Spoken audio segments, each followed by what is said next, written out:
very special episode of Veteran Voices. Joining us again, we have Mrs. Canada Universe, Giselle Drew Walsh. Welcome back to the show. Thank you for having me. I'm so happy to be back. Yeah. So you had a fantastic time overseas competing? I did. Yeah, we came in top 25, first time in almost 10 years. That is amazing. And yeah, it was great. I think it was about like 100 delegates. So it was really rewarding for sure. Excellent. Yeah. Well, congratulations. I know that's a big feat, and even just getting to that point is phenomenal, and being able to kind of progress past is awesome. Thank you. Definitely made Canada proud. Thank you so much.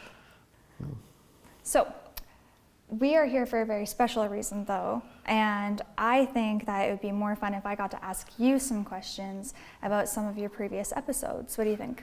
For sure. I know it's, I'm usually on this side of the camera, not so much in the hot seat, but it's been a fantastic ride the last 2 seasons for sure. So. Because it started, whenabouts did it start, and what was kind of your goal when you initially sat down on this stage, your first episode? What was that all about? Well, we were working through an actual veteran concert, and our theory behind the concert is we wanted a bunch of videos of different veterans talking about their stories kind of during the intermissions of the concert, and we got a lot of stories, and they were fantastic.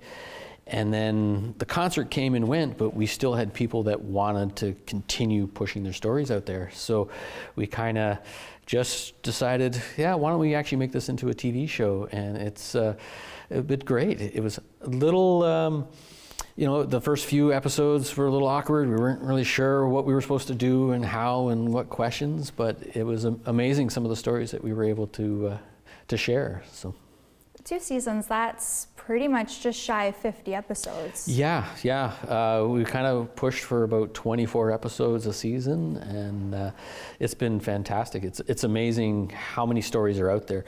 Canada's troops have pretty much been everywhere, and we don't really talk about it. We're kind of the silent professional. We go, we do the job, we come back, but we don't share those stories, and this is a great platform to be able to see what our men and women in uniform have been able to do. So.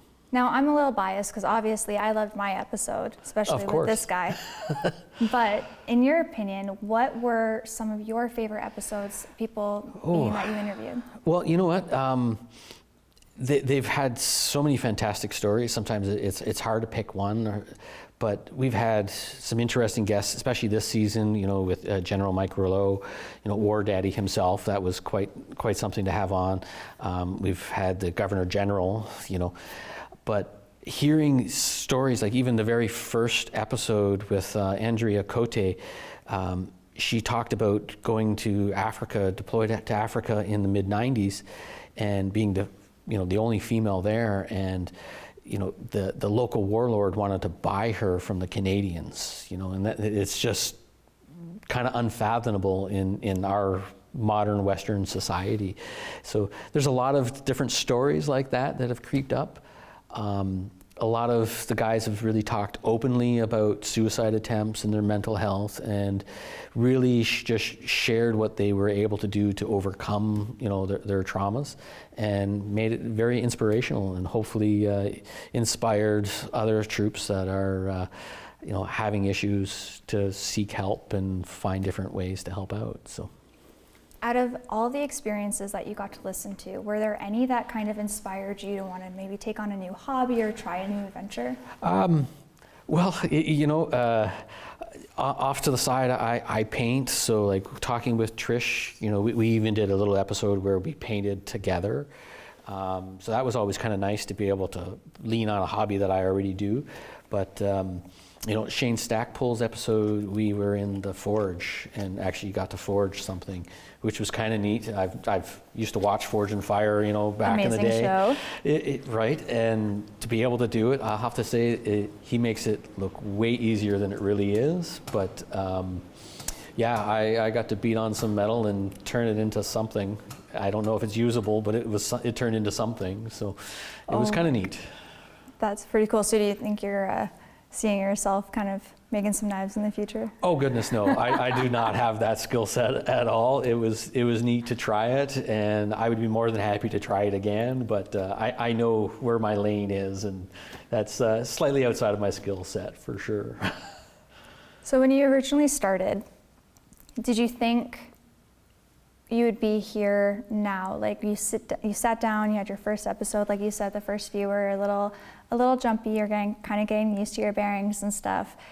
You know, at that time, what did you really think the future of the show was, and to where it is now?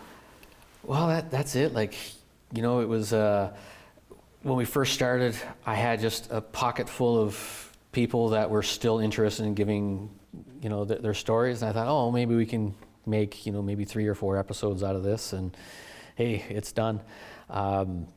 Close to 50 episodes later, you know, and we're still going strong, and it's I never thought it would take off as well as it did. I know, you know, we were ranked the most watched TV show in the Ottawa Valley, and it just blows my mind when I hear from fans and, you know, get to meet people on the street and even go visit a particular fan as well.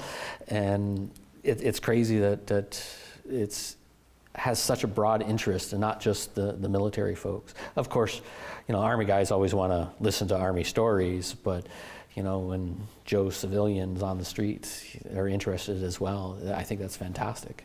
Oh, absolutely. How do you kind of decide who or what kind of stories and experiences you're going to share, and what do you most look forward to when someone says, like, yeah, they're going to come on? Well, you know, you always have to kind of do your research on a show like this, because the last thing you want to do is have somebody who's not genuine on the show.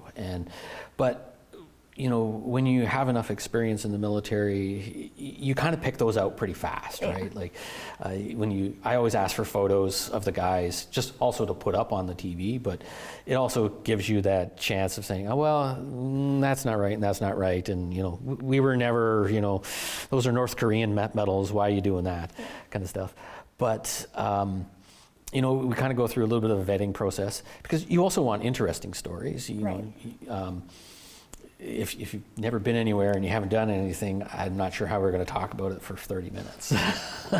So I'm always interested in what your story is, and, you know, as well as we try to keep it somewhat inspirational. So, you know, if you struggled, you had some trauma, you found a way to overcome it, those are the kind of stories that we really try to showcase.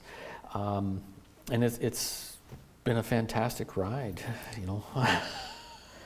Okay, well, speaking of stories that are inspiring and things that you encountered and how you got over it and everything, you've got to listen and sit with almost 50-some people share theirs. So what would be one of yours that you could share for everyone else? Oh, goodness. Of my own personal experiences. Wow. You know, I've been around. I joined in 94, and I did, you know, 27 years, and the last 10 years I was in the CANSOF world. So I got a chance to do a lot of cool things, and there's been a lot of moments where you kind of sit there and you look at yourself going, okay, this is how Jay dies today. Let's do it.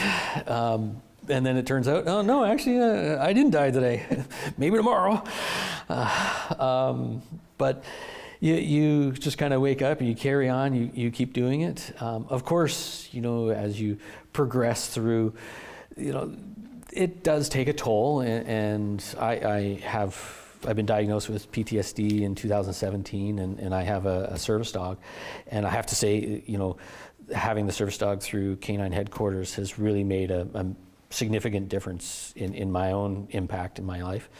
But yeah, you just kind of take the day one day at a time. And for me, I think one of the and this is going to sound really odd, and I think a lot of people in my situation find it, I think one of the hardest parts was actually leaving the service, because, you know, for 27 years, it was your life. You know, you woke up every day, you went to work, you put on the uniform, you had your buddies, and then when I retired and I handed in my ID card and they gave me my veteran card, and then I was walked out to the parking lot and they just closed the door and walked away. And then I was, you know, it was 9 o'clock in the morning on a Tuesday. Now what do I do? I've been told what to do for my entire life, and all of a sudden I'm not.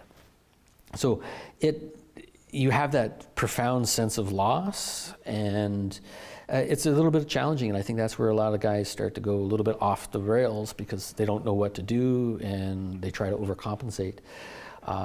I've been lucky enough to, you know, have the dog in my life, and, you know, good family and friends around, and I've found a few hobbies, and I've just kind of progressed, you know, steadily from there. But I think leaving the forces, you have that loss of identity, and I think that's probably one of the hardest things that most guys go through.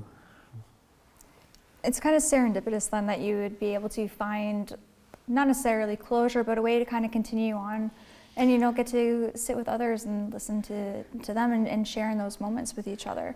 Well, and that's it. Like, I didn't want to be that old Army guy who relives his own memories nonstop. And I remember back in my day, and you know, still walk around with, you know, your Kansoff hat and you know, wearing all your course Army T-shirts and, you know, making sure the grass is trimmed nicely like an RSM should, right? But, you know, I wanted to kind of not leave that, you know, life behind, but I wanted to move and develop it a little bit more healthier lifestyle. And it's been great to be able to listen to the stories and talk with the guys, but you know, have the ability to kind of leave some of that lifestyle behind as well. So. Well, speaking of moving and carrying on and things changing.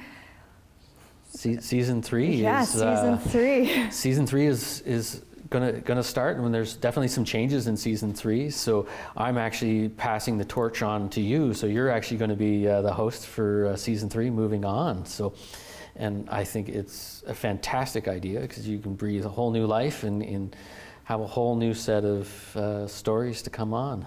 Well, I will miss having this guy here, but I will do my best to do you proud and do him proud as well. Well, for sure. It's definitely in capable hands. Well, Jay, I just want to thank you so much for being on your show, I guess. Thank you. Well, thank you for having me. It's funny, like the little turn of event there and everything, but you know what? You started a wonderful platform, an experience for others to be able to come and share space, and for viewers to be able to watch and learn more about them. And I just think that's amazing. And the fact that, you know, you are throwing the torch to me, and I just hope to be able to continue it and do half as good a job as you've done for these last 2 seasons. So thank you so much for trusting me with this. And to everyone else watching, I just want to say thank you so much for joining in this evening. While I don't have a tagline, don't worry, I'll have one next time. But thanks for joining us on the last episode, the season finale of season 2 of Veteran Voices.